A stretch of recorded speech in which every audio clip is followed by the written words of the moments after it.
Coming together is beginning. Keeping together is progress. Working together is success. These are the words of Edward Hale. Good morning to one and all. We have gathered here with immense pleasure to welcome the newly joined students of our MBA family. Welcome all to the inauguration ceremony of 2020 batch at Albertian Institute of Management. Let us start the occasion by seeking Almighty's blessing. I invite Mr. Aaron Paul for the prayer song.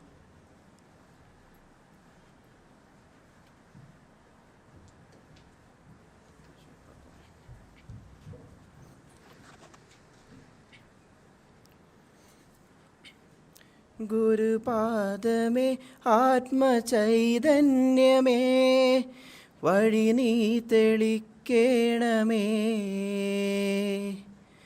നിറദീപമേ സ്നേഹസൗന്ദര്യമേ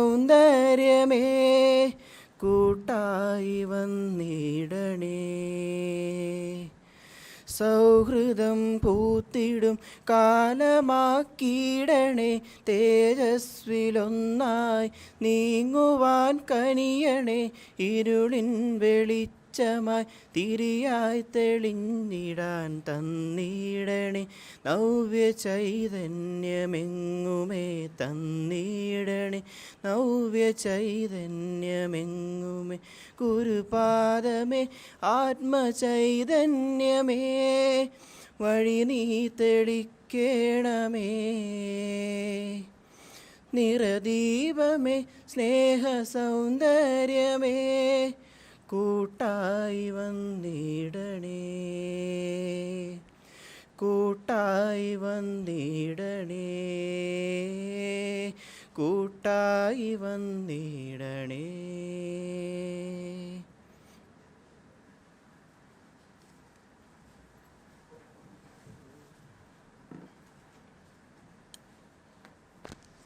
Thank you, Aaron.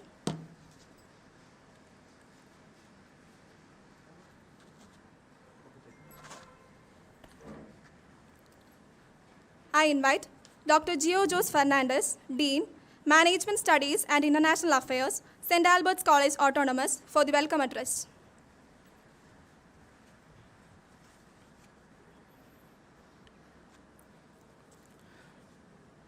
Dear most respected P. Raghavendran sir, the President of Reliance Industries Limited, Refinery Business, dear most respected Father Jolly John Odathakal, the Vice Chairman of St. Albert's College Autonomous, dear respected Reverend Father John Christopher Vadashiri, the Vice Principal of St. Albert's College Autonomous, dear respected Dr. Rosalind Gonzaga, the Vice Principal of St. Albert's College Autonomous, dear respected Dr. Jidin Benedict, the course coordinator of the forthcoming batch, that is the 15th batch of MBA of Albertian Institute of Management, my dear faculty members, and my dear students, a very warm good morning to one and all present. Today, we are here for the virtual inauguration of the 15th batch, the 15th MBA batch at Albertian Institute of Management. Once upon a time, there lived a very learned sage, where the people called him Guruji. Once, a young man went to this Guruji and asked, Guru, what is the secret to success? Guru listened to the young man patiently and asked him to visit Guru near to the rivers of a bank. Near to the banks of the river. The very next day morning, the young man met Guru in the banks of the river, and Guru asked him to walk with him towards the river. As they went in the river, the water got up to their neck. And to the surprise of the young man, the Guru ducked him into the water. The young man struggled really hard to get out of the water, But the strength of Guru was so much that he was not able to escape. Once the young man's face turned blue, Guru pulled the man's head out of water. The young man gasped and took the breath of air. Guru asked him, "What did you want most when your head was in the water?" The man replied that he wanted air. The Guru's answer, or the Guru said to the young man, that is the secret to success. When you want success as badly as you want air while you were in the water, then you will get it. And there is no secret. A burning desire is a starting point for all the accomplishments. As you all know, a very small fire cannot give you heat, such as a weak desire cannot produce great results.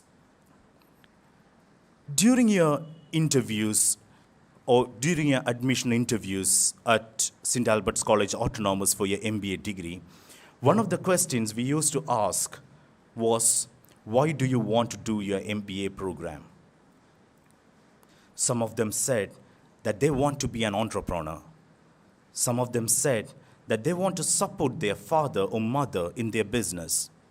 And some said they want to get a job. Everyone do know what they want to be or what they want after 2 years of the MBA studies.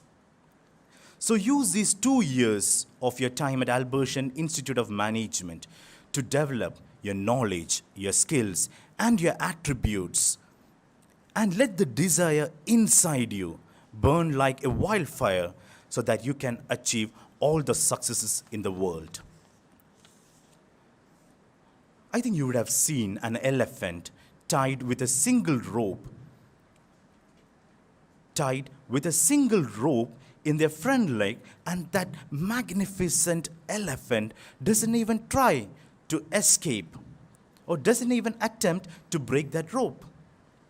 The basic reason is because when they are young, when they are small, the elephant trainers use the same size rope to tie them, which they cannot break. So there is a mental blockage in the elephant's mind that they cannot break this rope even if they are big.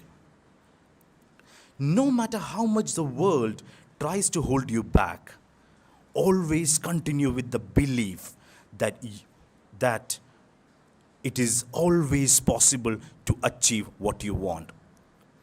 So looking at both these stories, the first one with the Guruji and the second one with the elephant,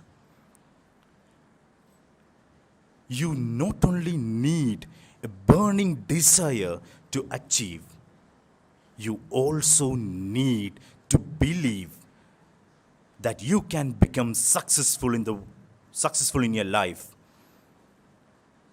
And that is the basic step required to achieve success. And it is the secret to success. First, believe in yourself. And second, have a burning desire to achieve it. Let me not take much of the time, and let me go to the duty entrusted upon me. Reliance is one of the most profitable companies in the country, ranked company in the Fortune 500 list of the world's biggest corporations of the year 2020. It is a great honor for us to have Mr. P. Raghavendran, the president of Reliance Industries Limited's refinery business, as the chief guest of the virtual inauguration ceremony of the 15th batch of Albertian Institute of Management.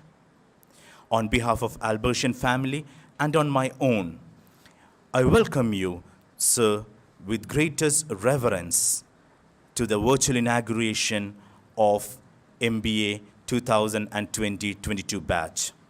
And we look forward to hear from you on this great occasion.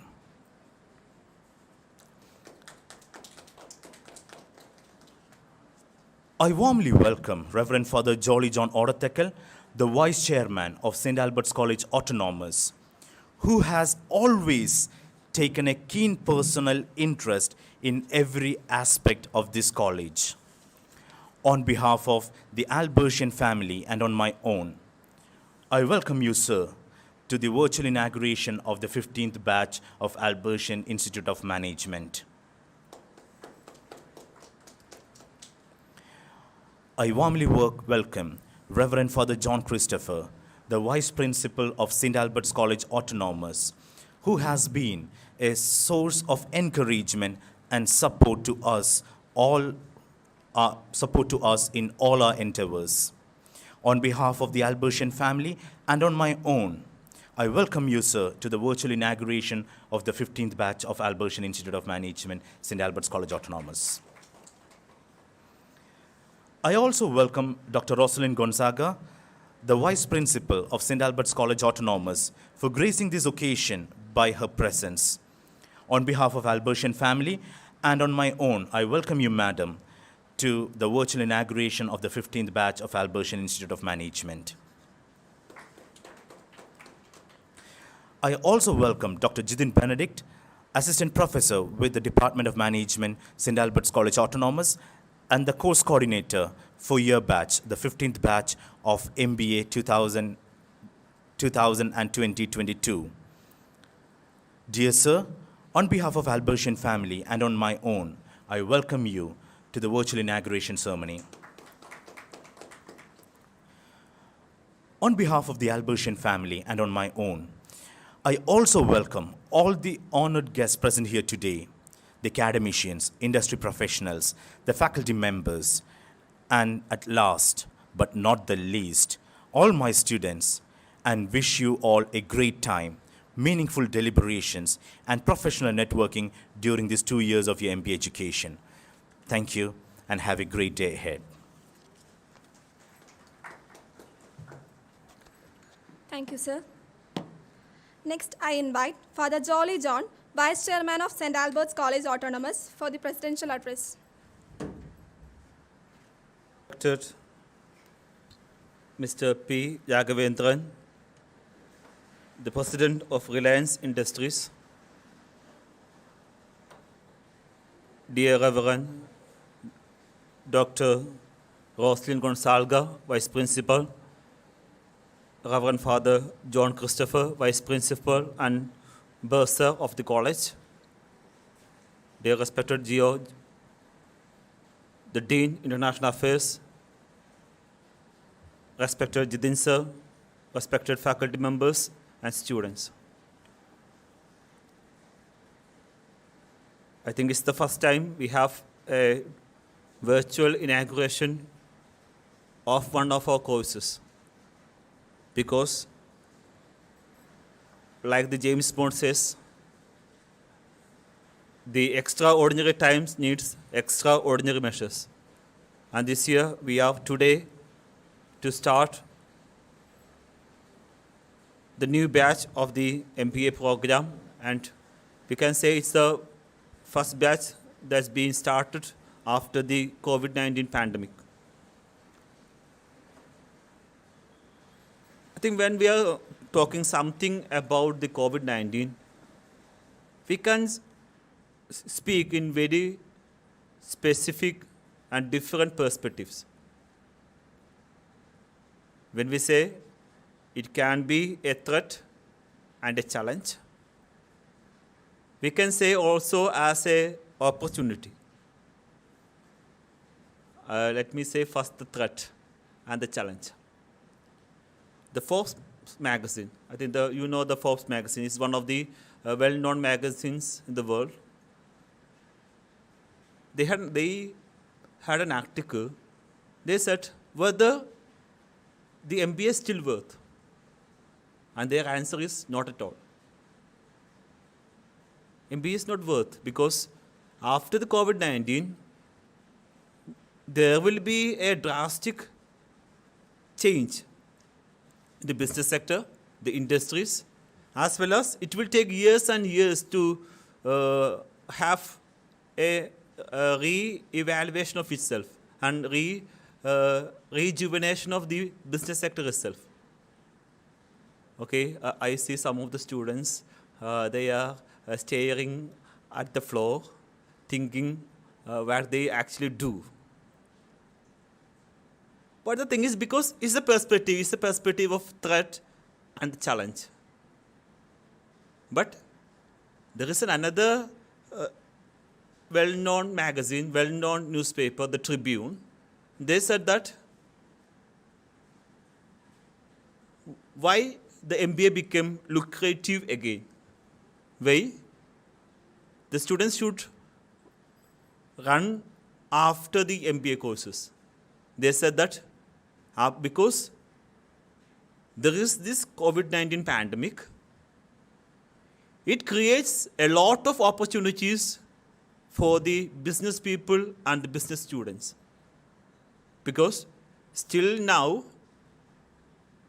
the MBA courses in India was just a national level programs. But now it becomes an international level program so that the students should not go to the other countries. Because even because of the digitalization and the online programs, the programs that is offered within India became so international that they can have the equal opportunities of the students who studies abroad, maybe in US, maybe in Harvard, maybe in Oxford.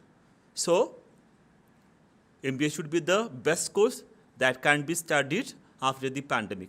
Because, there are two perspectives, extreme perspectives. Some say MBA is not worth, some say it is lucrative.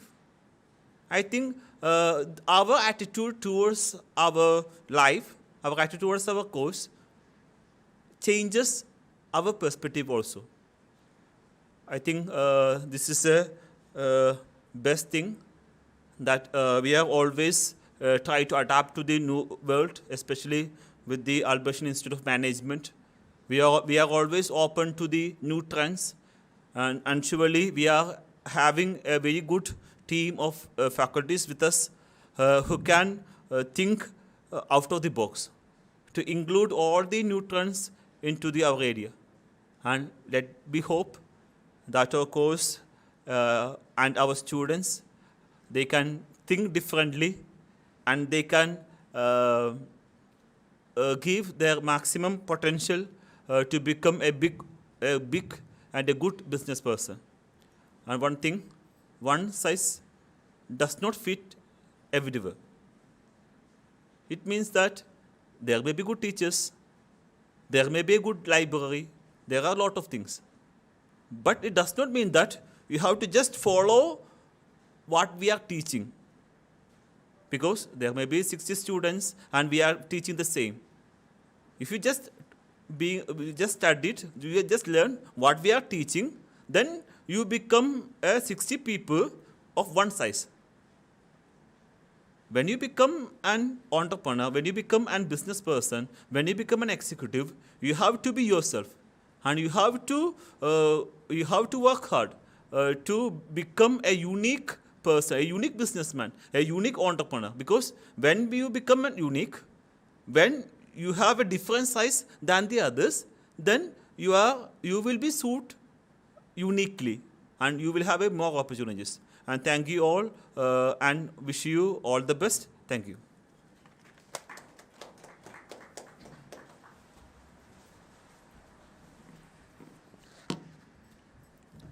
Now I invite Ms. Kamal Hain to introduce and welcome Mr. Raghavendran, President of Reliance Industries Limited, Refineries Business, to introduce and welcome sir.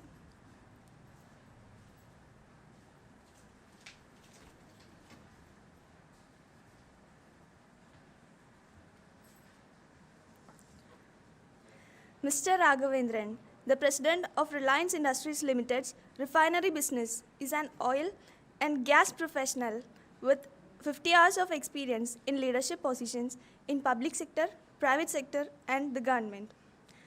After a mechanical engineering degree at Indian Institute of Technology, Madras, he did his Masters of Science in Management at Massachusetts Institute of Technology, USA.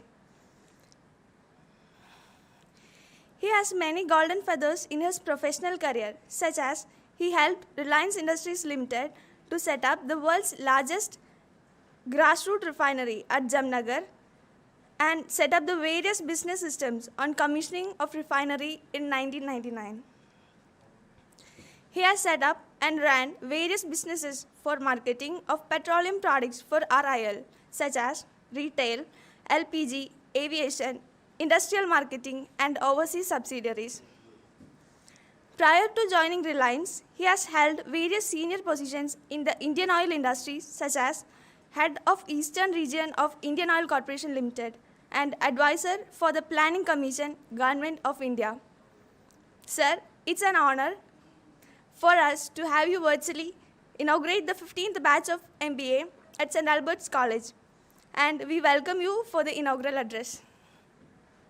I welcome this opportunity to be in a position to address all your students today. It's a privilege for me. You may not know, I started my college education in Ernakulam, in Maharajas College, but that was early 60s. My early days in college, I still recall those early days in Maharajas College in between 63 and 66. Then between 66 and 69 at IIT Madras, and at the MIT for my management between 81 and 83. Those early days were very exciting days when I entered the portals of the college. I'm sure your students are going through that same phase now, full of excitement, full of wonder, full of anticipation about what the future holds for them. In the midst of all that, there is a worry and the fear about the future, the career, the prospects, and what should they really do when they are in college.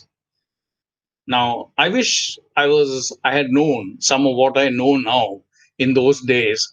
I might have made a better use of my time in college to acquire what is really important.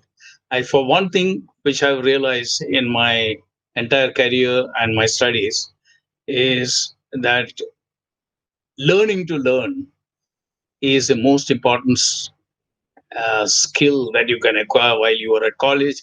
A college atmosphere provides the right environment for learning to learn. The professors and the instructors can guide the students with regard to how to learn rather than purely drilling a lot of information and knowledge into their minds. What is important is to teach them how to do research, how to keep abreast of developments around the world, how to relate to events around the world, and how to therefore come to more meaningful decisions and thoughts on subjects that matter. Now, I started my career in the industry nearly 50 years back. That is pretty long for by any standards. I joined Indian Oil as a management trainee in 1970. And my career spanned both public and private sector. About half of it was in Indian Oil, and half of it was largely in Reliance Industries. The career also included a 2-year stint in Government of India as advisor for oil and gas. So when Dr. Gio invited me for the inauguration of this program, I thought it would be best if I could share with the students something about what I've learned about learning and development based on not only my formal education, but also my career learning, the learning that took place throughout my career. I hope that will be useful to you. The last 50 years have seen momentous changes, significant changes. We call this a VUCA world. VUCA stands for volatile, uncertain, complex, and ambiguous. It's an increasingly VUCA world out there. Changes are accelerating day by day. What does it mean for all of us with regard to learning? Skills and knowledge become obsolete very fast. What you learn today becomes obsolete within a matter of years as technologies change.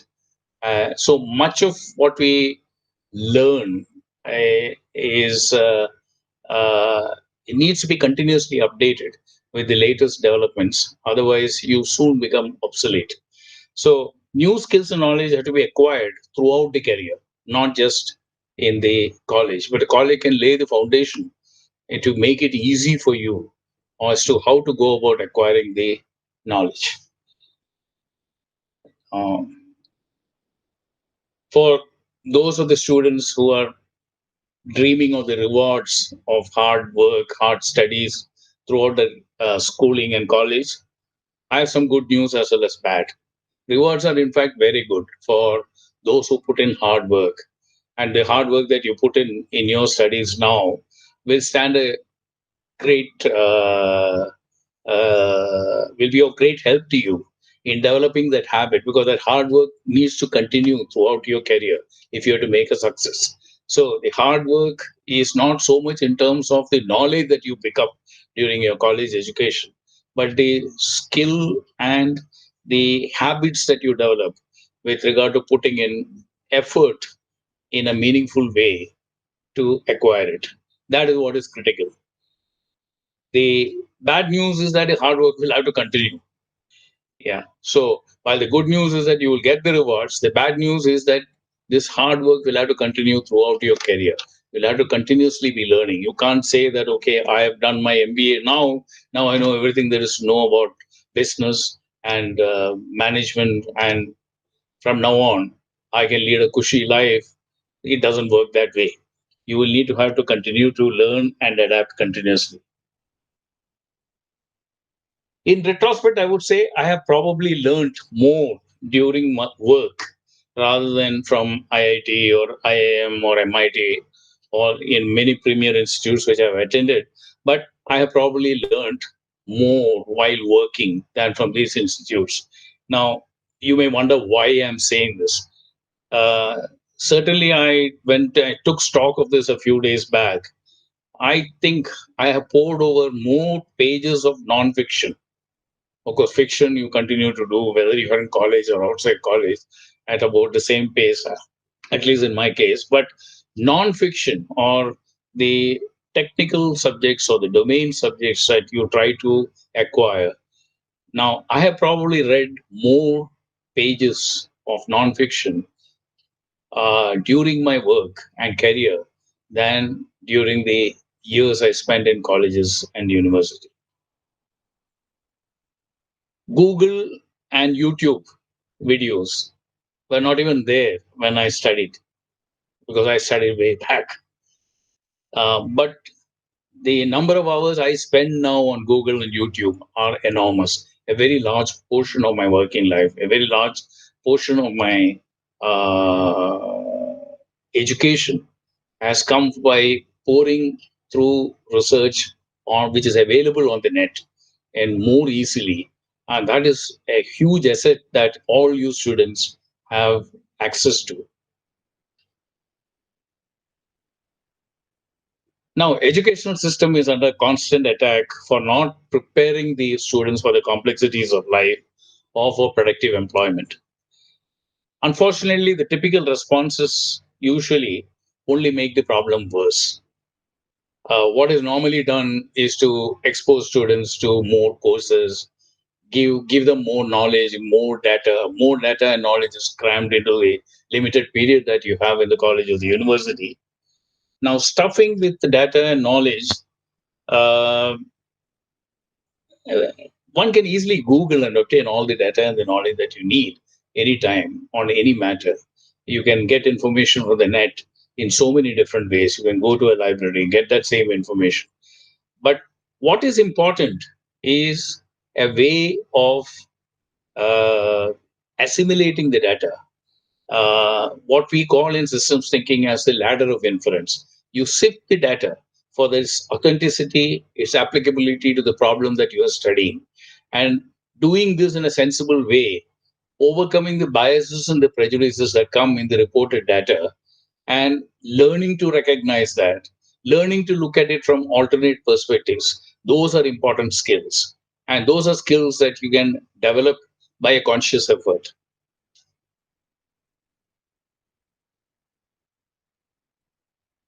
Another important aspect is that the educational system typically has, over a period of time, broken down knowledge and education into so many individual silos or disciplines. So you have, when you are in your college, you do your biology, you do your geography, you do your mathematics, you do your physics, you do your chemistry, you do political science, you do law, you do economics, you do management, all in different disciplines.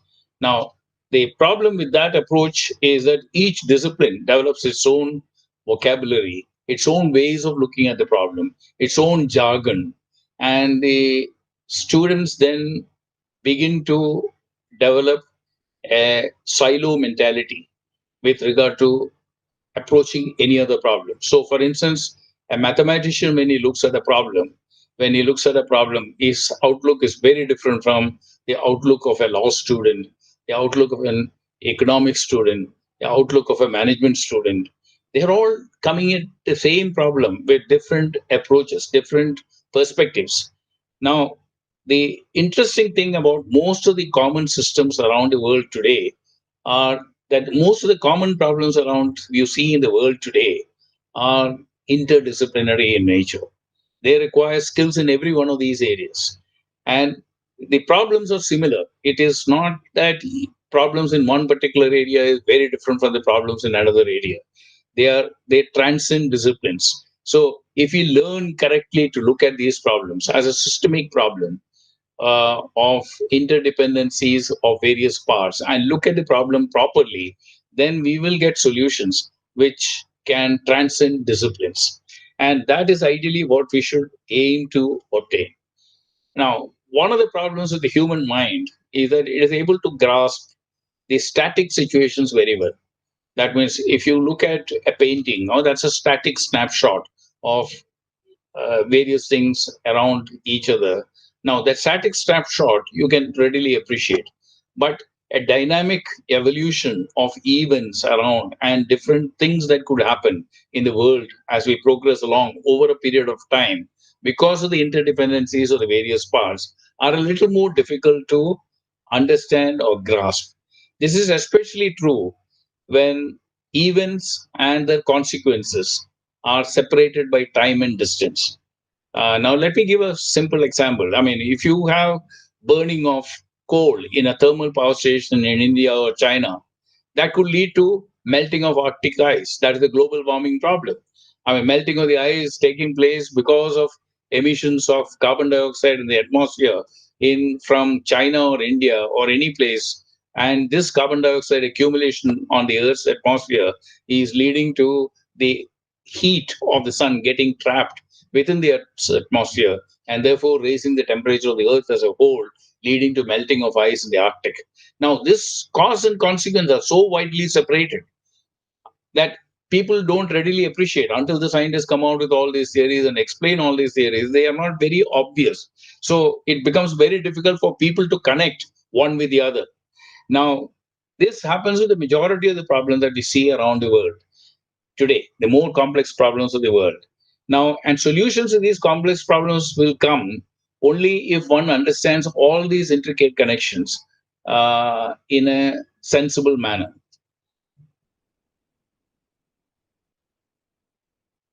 Now, you do not have to be a very, you do not have to spend several years. You do not need a PhD to decipher all this. I mean, today, a computer is in a position to numerically integrate and have realistic solutions to complex problems as long as you can specify the individual relationships in a meaningful way, capture it, and putting it in a simple software. Now, this is what systems thinking is all about. And uh,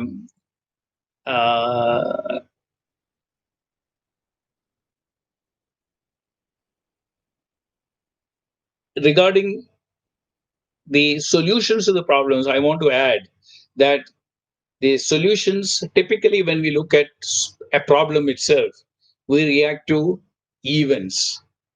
So you see, okay, uh, a popular actor commits suicide. That's an event. Okay, and you immediately draw conclusions from the event of various kinds because events are sexy, events are news, events come on the television headlines, it comes on the news headlines, and that's what attracts everybody's attention. But the pattern behind the news is what is more relevant when you try to analyze the problem as a problem of drugs or as a problem of uh, dissatisfaction or whatever. So, whatever the fundamental problem lying behind a series of suicides, farmer suicides in various parts of the country, all this needs to be seen as a pattern, and one needs to go below the pattern, what we call as an iceberg. We see at the tip of the iceberg we see, but we don't see what is below the surface of the ocean. The structure which is leading to the evolution of the patterns on the surface and ultimately the events, the tip of the iceberg that you see above the surface of the sea. So you need an analysis which tells you from the pattern of events how what is the structure that is creating that pattern, and then look for solutions or points of leverage which will help you to understand that problem and find solutions to that problem. For example, global warming, when seen as a complex problem, it the solutions to it, when you analyze it on a computer or in a system, very often reduces to, okay, questioning the fundamental paradigms. What are the real solutions to this problem? Because as you grow, as economies grow, as people move out of poverty line, it is important for them to continue to consume energy. Many parts of the world, including India, many parts of Africa, the developing world need more and more energy to sustain life. There are many people who do not have access to electricity. There are many people there who do not have access to clean cooking. They all need to have a basic living standard, and which means more and more energy needs to necessarily be consumed in some parts of the world. Other parts of the world where probably the unit consumptions are very high, and there could be a better ways of managing the consumption without increasing the consumption to maintain quality of life. This is the true of the bulk of the developed world. Now, what we need is a solution where the whole world can agree that the entire global economy can develop in a particular route of growth, which gives basic standards of living to the developing world, and at the same time provide a safer, pollution free, CO2 less global situation where the degree of rise of temperature is kept below the targeted 1.5 degrees centigrade. Now, so this might mean pursue stopping the pursuit of growth blindly. Growth at any cost is not the right solution. We need to question even the fundamental paradigm. Is growth what people really want? Or is it really welfare to say that I will burn more and more energy and I will consume more? But certainly, burning energy is not leading to welfare. It is some economic output from it. It is some happiness and satisfaction that you get from consumption of goods and services that is constituting your welfare. Now, can we get welfare for the people without creating pollution? Is the key to the global warming problem. Now, if you look at the another famous system solution which emerged was at the end of the Cold War, where Gorbachev took a famous decision, a unilateral reduction of nuclear stockpile by USSR. Till then, it was a constant arms race between US and USSR in building nuclear stockpiles in both blocks. And that was leading to a dangerous situation of confrontation.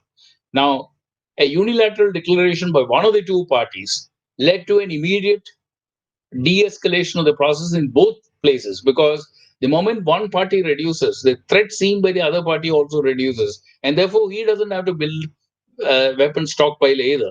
So just like in the absence of this understanding, both parties feel compelled to build more and more because they're worried about the other guy building more than himself. The same thing holds in reverse. When one person drops down his stockpile, so can the other guy. So what was a continuous escalation of arms buildup started reversing and then becoming an arms de-escalation process. Now, same thing is happening probably between India and China in Ladakh. Now, when this escalation mounts up, there's only one way to solve this escalation with a complete understanding between both sides. So, this is equally true when we deal with price war between competing firms. The telecom war in India between Jio and all other telecom companies. They are all examples and all similar, exactly similar in terms of the systems which led to the escalation. One party sensing a fear from the other party's actions, reacting to that, and leading to a situation which make it difficult for both parties to make any money at all in the process. So this arms race or price wars or everything or spanning across so many disciplines have a fundamental systemic cause behind it, which is the subject of system study.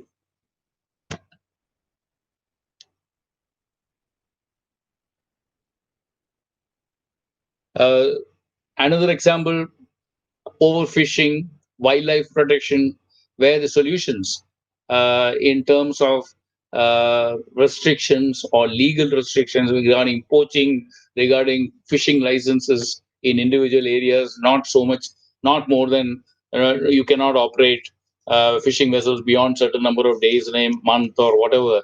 Those kinds of restrictions are brought in primarily to control it. Sometimes when they were brought in correctly, it leads to a control over the problem and the species does not die out.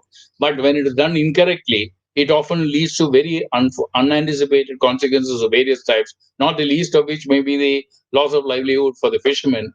But ultimately, a solution can come only if one sees through the consequences over a period of time, not only on that particular species, but on the rest of the species for which in the food chain, it might be a feed or it might actually be the helping control the population of another species which goes out of control will lead to problem for the health of the entire oceanic ecosystem.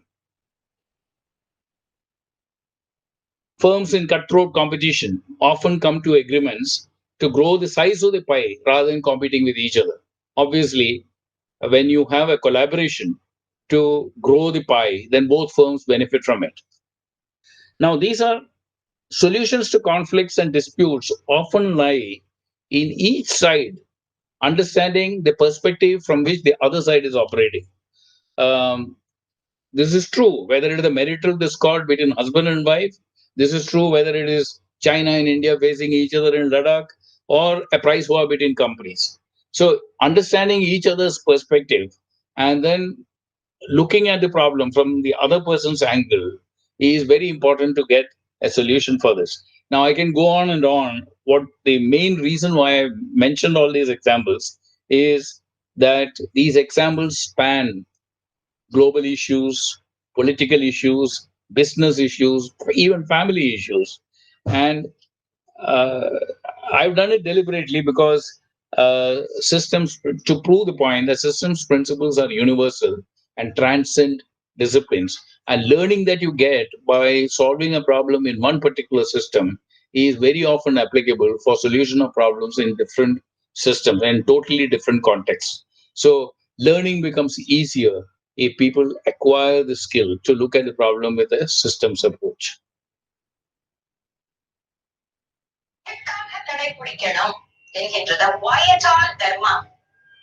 Now, one might say that you have hundreds of problems around the world, and if you have to find solutions to all these problems by looking at each of these problems in a complex cause and effect and tracing its entire consequences, not only immediately but also over a period of time, then it would be a very expensive exercise. Not many people will be able to do it.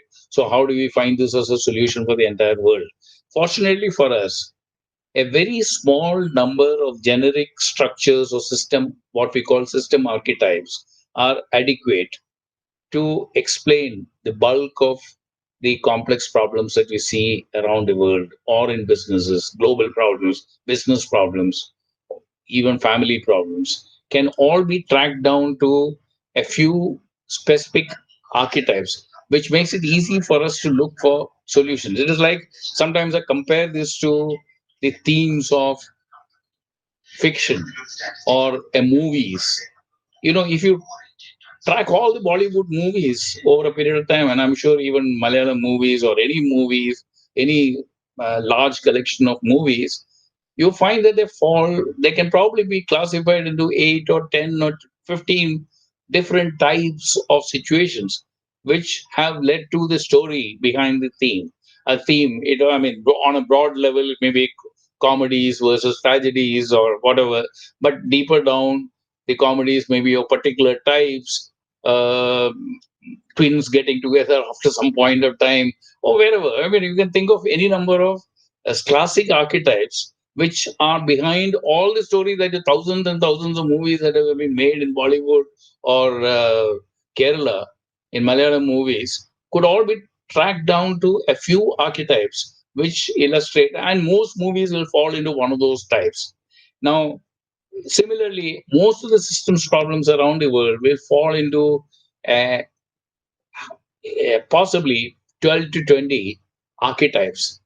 In fact, 7 or 8 of them would probably explain 80% of the problem that we generally see. So that gives the confidence that if we understand those issues, if we understand those particular archetypes and how to find solutions in such situations, we have a very good progress in terms of understanding how to tackle complex problems around the world. So, in simple terms, I am suggesting that a holistic or systemic approach to complex problems is what people uh, should look to understand for themselves and learn. Now, you will come across this in all fields of life and in your career, even in your life, working life, as well as in your home life.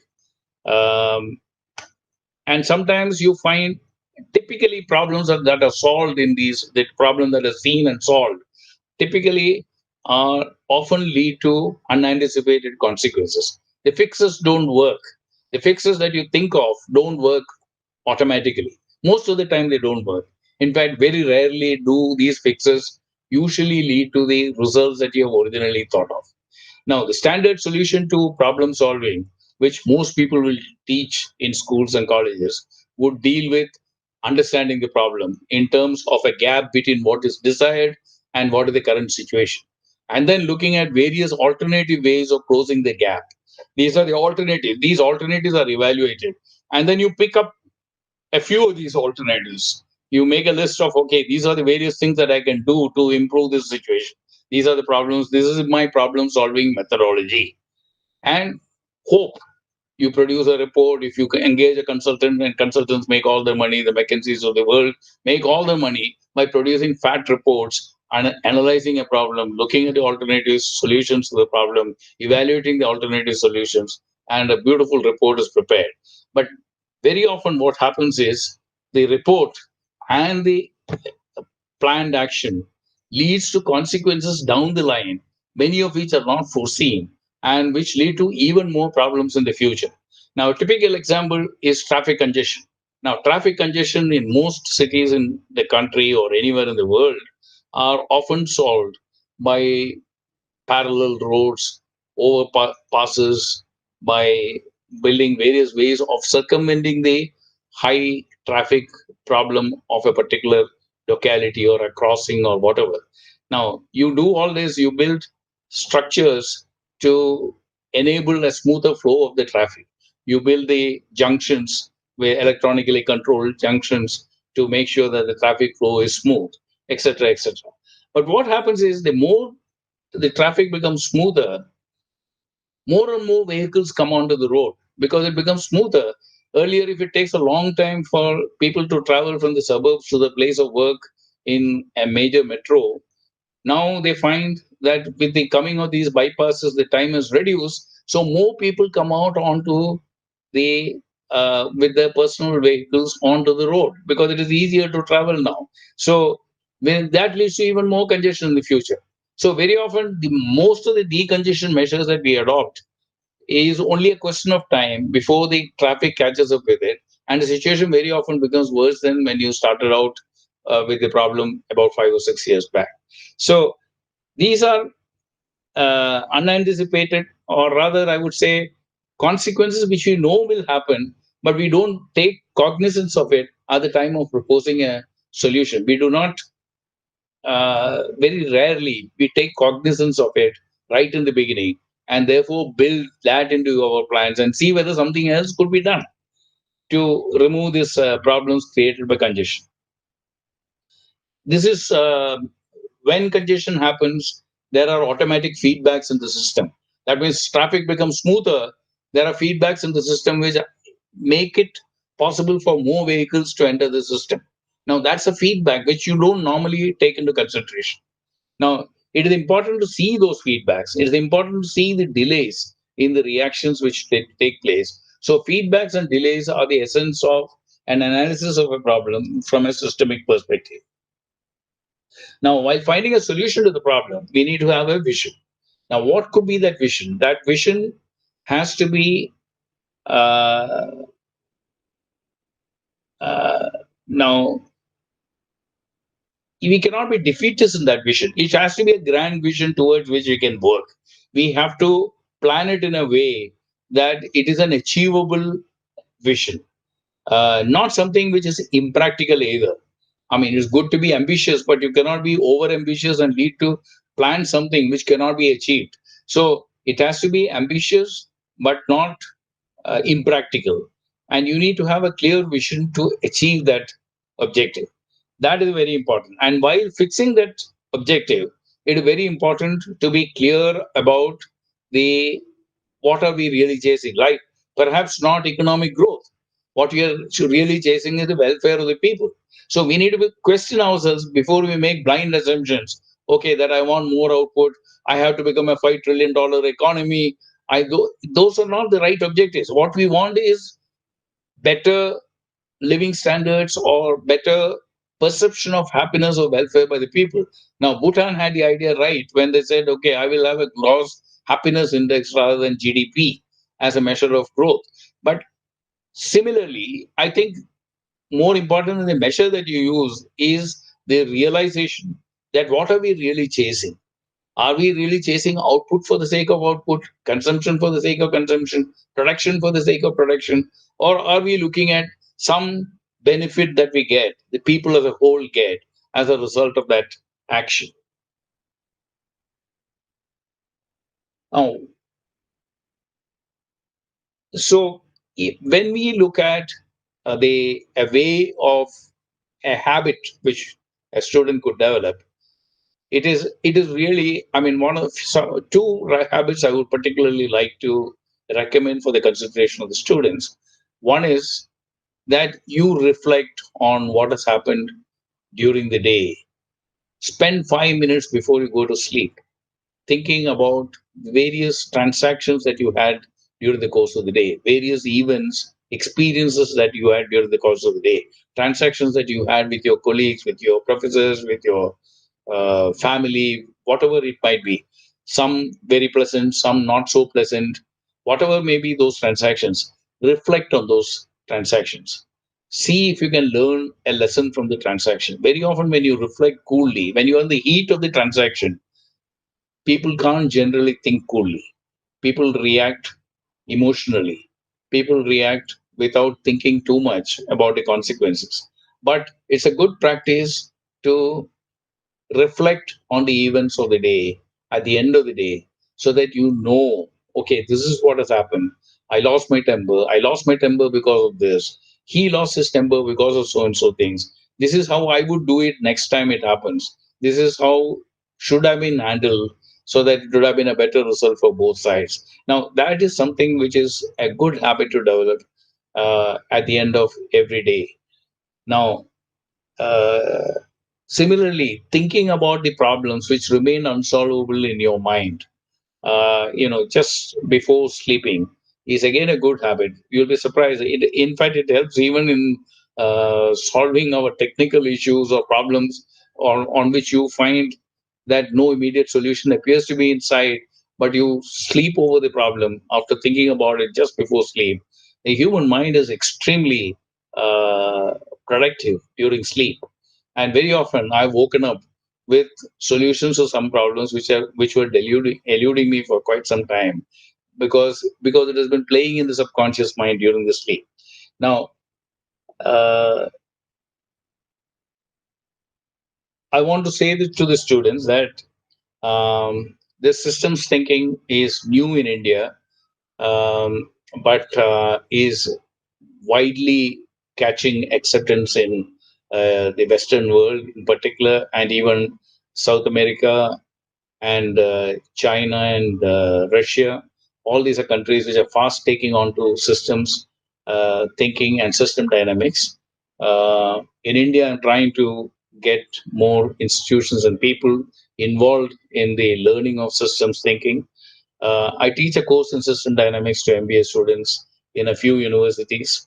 And the idea is to equip students with the necessary tools to understand complex problems and find solutions to a way of thinking about thinking, a way of a language for thinking, learning, and communicating.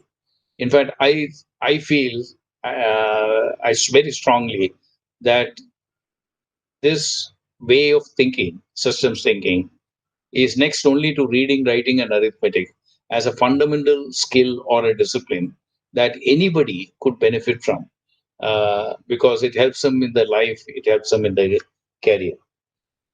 Uh, I know your dean, Dr. Gio, is working to introduce this course in your institution too, but whether it happens or not, there are enough material available for a self study for the students who are interested. It is I can give you the references for the self study programs and also the some very good books written on the subject which are worth reading, and I'll give all those references to your dean. I'm pretty sure you can equip your library with these things so that students who are interested are able to acquire this knowledge without any difficulty. Whether you become a practitioner or not, awareness about systems thinking is a crucial first step that will go a long way. So, in summary, I would say we need to learn how to obtain and interpret data, quantitative, and what I forgot to explain, the much more richer qualitative data that lies in the minds of people who are very close to the problem or the events which are the subject of study. Now, those people who have dealt with the problems, they have mental models in the mind which are very, very powerful. In fact, recently when I was asked to study the Kerala flood situation, I had come down and I found a lot of information on that, which you can't get from going through the various reports, which have volumes have been written on this Kerala flood situation with plenty of data and reports, numerical data and reports. But information like what makes the operator open the valves or open the sluice gates in a dam, and how does he do it or not do it? How accurately are these decisions a reflection of what is really happening on the ground? These are very, very important as to understand what caused the problem and whether it was a timely action, not a timely action, etc. Now, seeking understanding, the second aspect is always look for the structure that has led to the problem. So, below the pattern of events lies the structure. So, a structure of events, and that is what leads to behavior in a particular way. So, I mentioned about the system archetypes, a limited number of different themes which will explain the bulk of the complex problems that we see. Now, each of those archetypes have a certain structure behind it, which is leading to behavior of a particular way, behavior in a particular way of the entire system. Now, as long as we recognize that behavior and we also know what will be an effective intervention for that behavior, then we have solved the bulk of our problems with regard to a forward path. Above all, most important thought I can leave with you is do not forget to reflect. Do not forget to dream. Dream big, dream realistically, but reflect on, learn from your own experiences.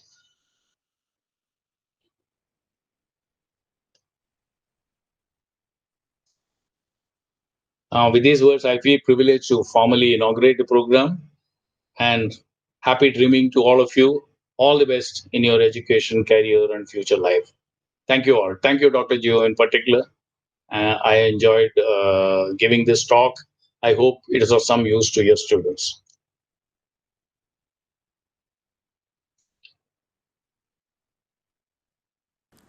Thank you, sir. Next, I invite Professor Jidin Benedict to introduce our team.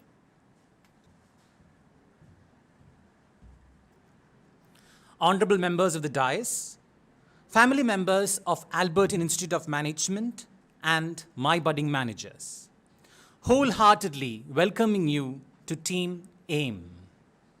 Amidst all the uncertainties and winds of change, Team AIM is well equipped to polish the raw diamonds that we have received and let you shine and emerge to this VUCA world, volatile, challenging, uncertain, and ambiguous world.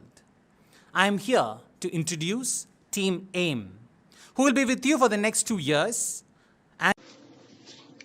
Father Anthony Arakil, with his visionary and astute leadership, ensured that college emerged as a leading brand in the field of education. A keen disciple of change management, Father Arakil with his team steered the institute in becoming one of the most sought-out colleges in Kerala, which supports the students from diverse backgrounds. He is currently the chairman of our college, St. Albert's College Autonomous, and is also an assistant professor with our department, Albertian Institute of Management. Prior to joining St. Albert's College Autonomous, he was the director of Navadarshan Public Charitable Trust, a unit of Archdiocese of Verapoli that works for the education enhancement. He has also served as the director of VICIT, assistant director of Assisi Vidyaniketan Public School, Kakanad, and assistant director of Little Flower Engineering Institute, Kalamasheri. He holds master's degree in both computer applications and business administration, and also holds a BA LLB degree. Dr. Gio Jose Fernandez is the Dean of Management Studies and International Affairs of St. Albert's College Autonomous Ernakulam since June 2017. A recipient of the National Education Leadership Award during the 26th Divang Mehta National Education Awards 2018, Dr. Gio is a seasoned researcher and an academician with a doctorate in management and an MBA. He has experience in both qualitative and quantitative research and consulting, and he is an acclaimed academician in both industry and academic institutions. He has supervised and produced 3 PhDs under him and has authored books in the area of management. He has presented numerous papers at various international conferences, published more than 20 of his works in international journals of repute, and has conducted workshops and delivered lectures for curious minds in various institutions and corporates such as ONGC, OIL, Total, HPCL, IOCL, etc. across India as well as abroad. Dr. Shiny CM is a dedicated management professional with a total work experience of 21 years in academics, research, and industry. She is a doctorate in management, MBA, and UGC NET qualified, and also PGDHRM. She started her teaching career in the year 1998 at University Institute of Technology, Kerala University, and thereafter served few leading B schools in Kerala. She is a faculty and a researcher in the disciplines of marketing and human resource management. She joined Albertian Institute of Management as an assistant professor in the year 2007. She is a PhD guide under QFOS. She is having additional charges such as Nodal Officer, Innovation and Entrepreneurship Development Center IEDC, funded by Kerala Startup Mission at St. Albert's College, and business manager for Management Journal Erudition. She has presented many papers at various international and national conferences and has conducted workshops and was the resource person for various seminars and conferences organized by the management institutes and corporates. She has been awarded the Teachers Excellence Award 2019 by KMM College Ernakulam. She is a regular resource person, trainer for corporate houses like Milma, Co, India Post, Kerala Startup Mission, colleges, universities, etc., and other startups. Her area of interest includes marketing, human resource, retail management, entrepreneurship development, market research, and training. Ms. Indu George is a postgraduate in business administration as well as English literature. She also holds an MPhil in management and postgraduate diploma in counseling. Her diverse experience in industry for almost a decade in different administrative capacities serves as an invaluable asset to her academic career spanning more than 9 years. She is a regular resource person for many government and private organizations and is a trained soft skill expert and counselor. Her area of specialization is human resource management, and her areas of interest include soft skills, impression management, counseling, stress management, and issues related to women empowerment and child abuse. She has presented and published papers in many national and international conferences and is currently pursuing her PhD in the domain of human resource from Chinmaya Vishwavidyapeetham and MA Psychology from IGNOU. Professor Nitin Johnny, an academician with a healthy mix of industry experience, Mr. Nitin Johnny has been with Albertian Institute of Management for the past 9 years. After completing his master's in management, majoring in finance from one of the top-rated institutes in Kerala, he has worked with various companies of international repute like Havells and Larsen and Toubro. A profound interest in teaching pushed him to pursue a career in academics, which is now nearing a decade. In the 8 years of Albert Institute of Management, Mr. Nitin has taken up roles of a facilitator, class tutor, and mentor for the students of the institute. He teaches subjects ranging from basics of share markets to financial mathematics for students of the second year and accounting subjects for the first year students. Today's academic environment warrants a need for a sustainable knowledge bank, for which Mr. Nitin Johnny has undertaken various initiatives to construct an online database encompassing videos and e-notes for his students. His research interest spans from behavioral finance to investor psychology. This interest in research led to the pursuit of a doctoral degree from Kerala University of Fisheries and Ocean Studies. The ongoing research in behavioral finance has broadened his area of interest to aspects of rational decision making and free will. Dr. Jidha G. Nair is an associate.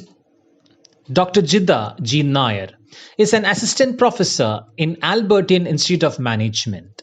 She completed her undergraduate studies in computer application from Bharatiyar University and has done her MBA in marketing and HR from Jansen School of Business, Coimbatore. She was awarded her PhD in management from Cochin University of Science and Technology, Kerala. Her total teaching experience spans 9 years, including her stint at Sri Narayana Gurukulam College of Engineering and SCMS, Cochin. She was a full-time research scholar at CUSAT with UGC JRF Fellowship for 5 years. She has attended FDP by IIM Kozhikode. Jitha has also done certifications in business analytics and R programming. Her research interests include higher education, emotional labor, and business analytics. He has published number of articles and academic oriented journals and has presented papers in national and international seminars and has also won the best paper award in an international seminar. Professor Manju Das, an economics graduate from Women's Government.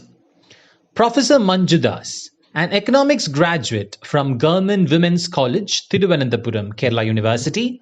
She holds postgraduate degrees in hospital management and business administration. She completed her MBA in marketing and IT from Guru Govind Singh Indraprastha University, New Delhi. Her 2-year advanced postgraduate diploma in hospital management was from Rajiv Gandhi Centre for Biotechnology, Trivandrum, a program which is equivalent to PG program in MG University. She has over 10 years of teaching experience as well as 9 years of industrial experience. She is a certified TOTA, Training for Trainers and Assessors course trainer, and has published several articles in academic oriented journals and presented papers in national and international seminars. She is currently pursuing her PhD in management.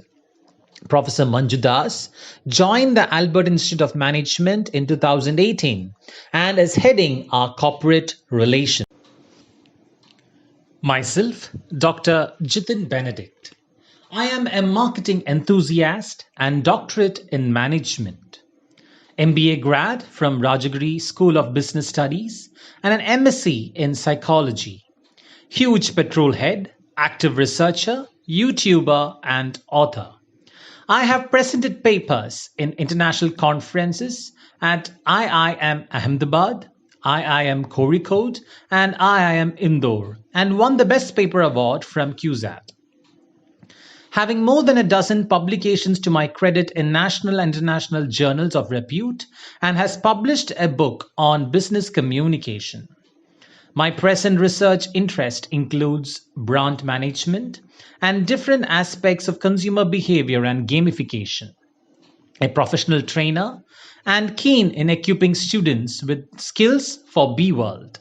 With more than 10 years of experience in industry and academics, my interests include marketing, branding, marketing research, and information technology.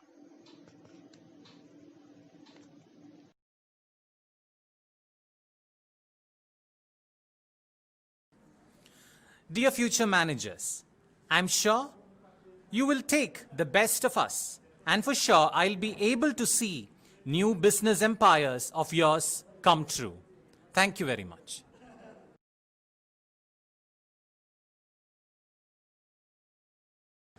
Thank you, sir.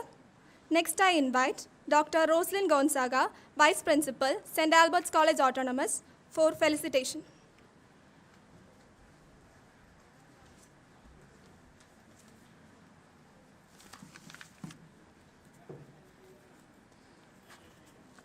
A very good morning to one and all of you, respected dignitaries on the dais, my dear colleagues and students. Whenever you see a successful business, always think that there is some hard work put into it. And today, you are all called to be wonderful businessmen or whatever you aim to be at. In fact, at the interview, I had met most of you, and you have come up with so many ideas as to what you want to be, and here proves your reality. So it's high time that you really, definitely with these times of troubles that we've been having, the COVID times, you've definitely put on your thinking caps, and I'm sure you must be having a lot of ideas in your mind. And when it comes to management, it is something where you put your wholehearted efforts. It is not a very easy course, or it is not a soft piece of cake where you can just have a certificate at the end of the day. It calls a lot of commitment. And there stands your responsibility towards this course. I would like to share a small story with you. It's a story about the geese who were flying to the south, and how a frog wanted to go along with them. Probably most of you must have heard this story. So the frog wanted to accompany the geese to the south. So the only solution the frog put forward was both the geese to have a stick connected to its beak, so that the frog could just hook onto the stick and get to south. But what happened is the people were all very excited seeing this creative thing that had come up. And as they were really admiring the creativity or whatever it is, the frog felt that he should actually say that it was his effort that that is getting him to the south. So definitely what he has done is he's opened his mouth, and then there he goes plunging down to the earth. So with this little story, it means so much. It takes a toil, a team effort to build up castles. And this is what you are called for. And wishing you all the very best for these 2 wonderful years of yours. May you find lovely dreams, your dreams come true through reality. Thank you, and wishing you all the best once again.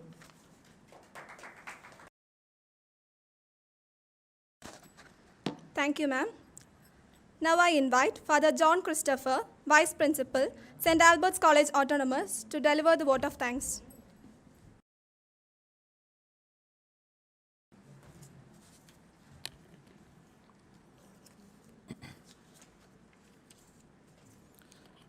Respected dignitaries on the dais, my dear colleagues and students.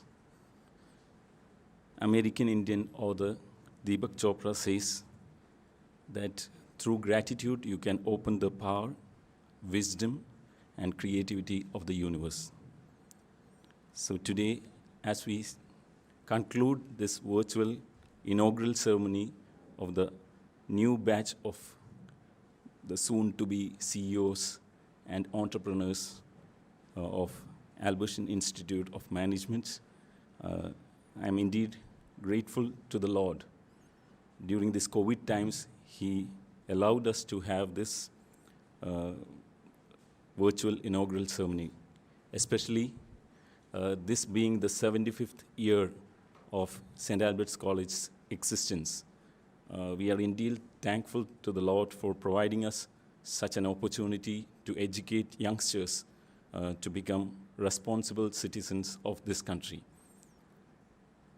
And even though our patron, Archbishop Joseph Kalathiparambil, is not here, he is the leading force who is guiding every institution of Archdiocese of Verapolli. So I thank Archbishop Joseph Kalathiparambil, even in his absentia, for leading us and giving us all the encouragement to take this institute forward.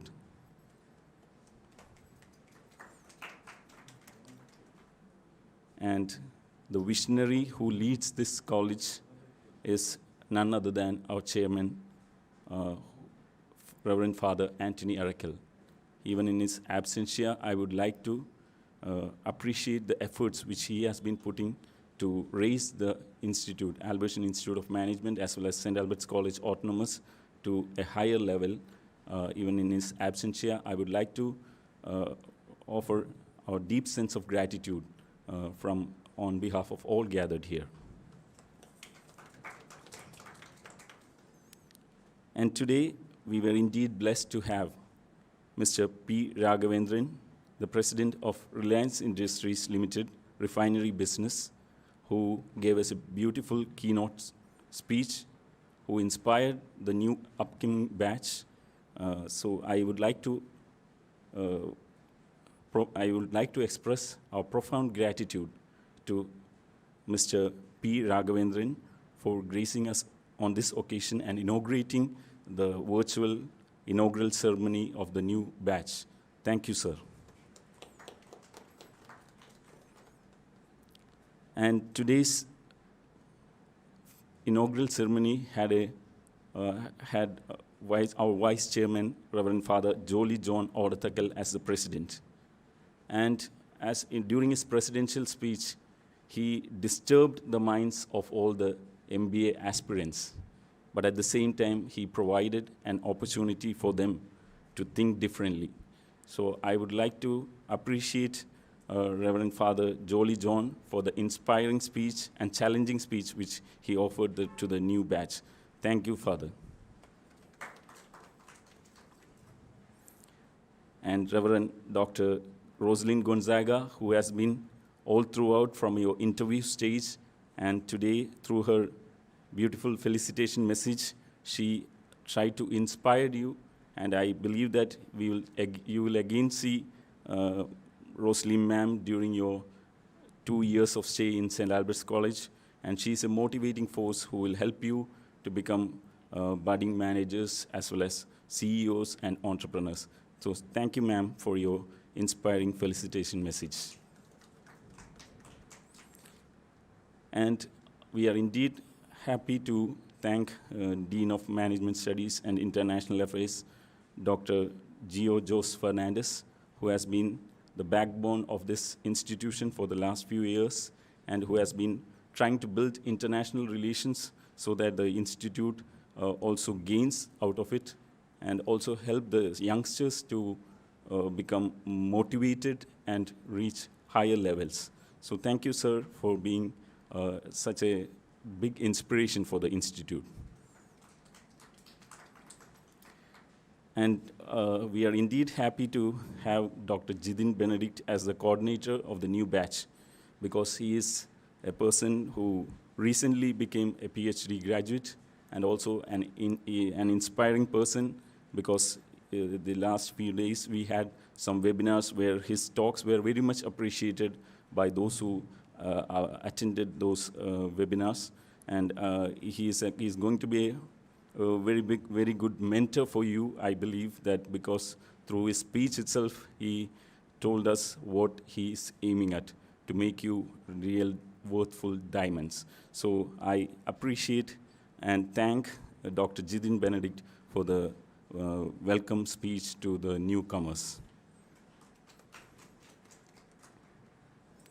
And always the teaching staff and non-teaching staff of Albertian Institute Management has been a motivating force to all the students who studied, who has been studying and who will be studying in Albertian Institute of Management. So I thank you for your presence and for your contribution towards the student community of Albertian Institute of Management. And we are indeed thankful to all the final year students who have been present here and who, even in their absentia, is part of this inaugural function. So I thank all the final year students for the efforts which they are putting forward to welcome the new batch to Albertian Institute of Management. Last but not the least, the upcoming CEOs and entrepreneurs who are going to lead the country. I would like to thank you for joining St. Albert's College and the Albertian Institute of Management, and we believe that you will become really successful by the blessings of the Lord. And it's up to you to choose whether to be successful or not. So thank you one and all.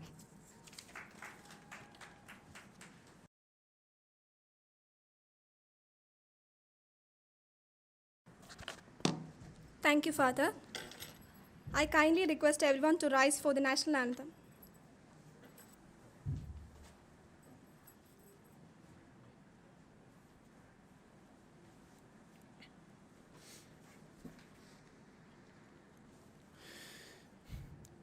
जनगण मन गदिनायक जय हे भारत भाग्य विधाता पंजाब सिंधु गुजरात मराठा द्राविड उत्कल बंगा विंध्य हिमाचल यमुना गंगा उत्कल जलधि तरंगा तव शुभ नामे जागे तव शुभ आशीष मागे जाहे तव जय गाथा जनगणमङ्गलदायक जय हे भारत भाग्य विधाता जय हे जय हे जय हे जय जय जय जय हे